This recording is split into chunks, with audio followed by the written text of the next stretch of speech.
నమస్కారం. KNR news కు స్వాగతం. రాజకీయాలలో ఇప్పుడు ఒక్క వార్తే దేశవ్యాప్తంగా హాట్ టాపిక్ గా మారింది. మోదీ కేబినెట్ లో భారీ మార్పు జరగబోతున్నాయా? సీనియర్ మంత్రులకు షాక్ ఇవ్వనున్నారా? ఏపీ నుంచి పురంధేశ్వరికి కేంద్ర మంత్రి పదవి దక్కబోతుందా? కింజరాపు రామ్మోహన్ నాయుడు శాఖలో ఏమైనా మార్పు జరగబోతుందా? ఈ ప్రశ్నలపై రాజకీయ వర్గాల్లో పెద్ద ఎత్తున చర్చ జరుగుతుంది. అయితే ఇప్పటి వరకు కేంద్ర ప్రభుత్వం అధికారికంగా ఎలాంటి ప్రకటన కూడా చేయలేదు.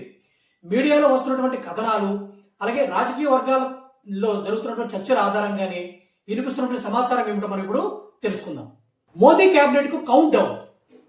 ఈ నెల పార్లమెంటు వర్షాకాల సమావేశాలు ప్రారంభం కానున్న నేపథ్యంలో కేంద్ర ప్రభుత్వం కీలక నిర్ణయాలపై దృష్టి పెట్టుతుంది అనే విషయాన్ని మనకు తెలుస్తుంది. బీజేపీ సంస్థాగత మార్పుల పైన కూడా కసరత్తు జరుగుతుందనేటువంటి ఒక రాజకీయ వర్గాల్లో ప్రచారం జరుగుతుంది. మరి ఎవరు అవుటు, ఎవరు ఇన్ను? వివిధ మీడియా కథనాల ప్రకారం మనం చూసినట్లయితే కొంతమంది సీనియర్ మంత్రులను తప్పించి వారికి పార్టీ బాధ్యతలను కానీ లేదంటే గవర్నర్ పదవులు ఇచ్చే అవకాశంపై చర్చ జరుగుతుంది. అయితే ధర్మేంద్ర ప్రధాన్, అలాగే హర్దీప్ సింగ్ పురి, అలాగే పంకజ్ చౌదరి, అలాగే హర్ష మల్హోత్రా పేర్లు ప్రచారంలో వినిపిస్తూ ఉన్నాయి. నిర్మలా సీతారామన్కు కొత్త బాధ్యతలేనా అంటే ఆర్థిక మంత్రి నిర్మలా సీతారామన్కు శాఖ మార్చేటువంటి అవకాశం ఉందని ఊహాగానాలు వినిపిస్తూ ఉన్నాయి. అయితే మాజీ ఆర్బీఐ గవర్నర్ శక్తికాంత్ దాస్ కు కీలక బాధ్యతలు దక్కే అవకాశం ఉందని కొన్ని కథనాలు చెబుతూ ఉన్నాయి. దీనిపై కూడా కేంద్రం ఎలాంటి అధికారిక ప్రకటన కూడా చేయలేదు. మరి ఏపీకి గుడ్ న్యూస్.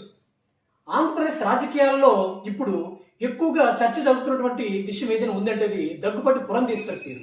ఎందుకంటే బీజేపీ అనేది మహిళా నాయకత్వానికి ప్రాధాన్యత ఇచ్చినట్లయితే ఆమెకు కేంద్ర మంత్రి పదవి దక్కేటటువంటి అవకాశం ఉందని రాజకీయ విశ్లేషకులు అంచనా వేస్తున్నారు. ఇది నిజమైనట్లయితే చాలా కాలం తర్వాత ఏపీకి కేంద్ర కేబినెట్ లో మరింత ప్రాధాన్యత దక్కుతుందనే విషయం మనకి అర్థమవుతుంది.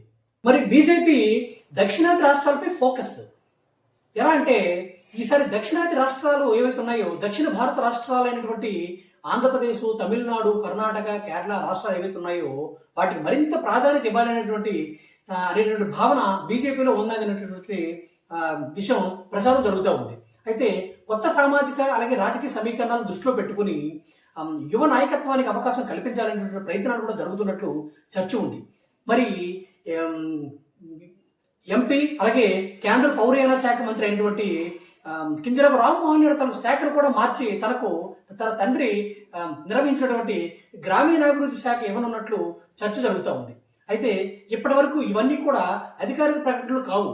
కేంద్ర ప్రభుత్వం కానీ బీజేపీ కానీ అధికారికంగా ప్రకటించిన తర్వాతే ఎవరు మంత్రి అవుతారు, ఎవరి శాఖ మారుతుంది, ఎవరు తప్పుకుంటారు అన్నది స్పష్టమవుతుంది. అయితే మీ అభిప్రాయం ఏమిటి? పురంధేశ్వరికి కేంద్ర మంత్రి పదవి వస్తుందా, లేదంటే మోదీ కేబినెట్ లో ఎలాంటి మార్పులు కనిపిస్తూ ఉంటాయి అనే విషయంపై మీ అభిప్రాయాన్ని కామెంట్ చేయండి. అలాగే ఇలాంటి తాజా రాజకీయ విశ్లేషణలు కానీ బ్రేకింగ్ న్యూస్ కానీ కావాలంటే కేఎన్ఆర్ న్యూస్ ఛానల్ సబ్స్క్రైబ్ చేసి అలాగే బెల్ ఐకాన్ను క్లిక్ చేయడం మాత్రం మర్చిపోవద్దు. Thank you. By KNR.